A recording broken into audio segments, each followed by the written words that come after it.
So in a usual circumstance, when our body picks up that we have lost some water for whatever reason, like for example, we've lost some blood volume, or we have low blood pressure, or just simply we've sweated a lot out, we haven't drunk enough water, or we have too many osmolytes, so things like sodium as opposed to the amount of water in the extracellular space. The usual mechanism is that the body will sense this in some osmoreceptors in the brain, and it will release a peptide called antidiuretic hormone, or vasopressin. This will then stimulate things like thirst. It's also going to then go down to the last little bit of the kidney nephron, and it's going to start inserting little aquaporins that are going to make the kidney reabsorb more water. So a lot of the water that would have originally gone into making urine is going to be reabsorbed back in at the kidney, and therefore it's going to increase our overall fluid volume, water volume in the body.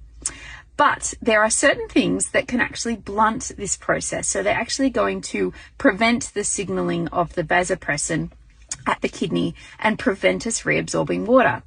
This stops us from, of course, increasing our fluid volume in the body normally. What are these things? Of course, there are going to be drugs that do this, like diuretics. This is how they work in some ways. But other things that we are exposed to all the time can also do this, like alcohol and caffeine. So they essentially, as I said, blunt this process, and they prevent you from reabsorbing the water that your body originally wants to try and do when you are dehydrated.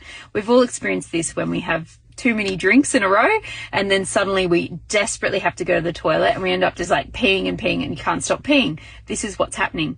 The same happens to a slightly lesser degree, but pretty much the same with caffeine. It's going to blunt the vasopressin, and therefore instead of reabsorbing the water that we usually would, we end up peeing a lot more out.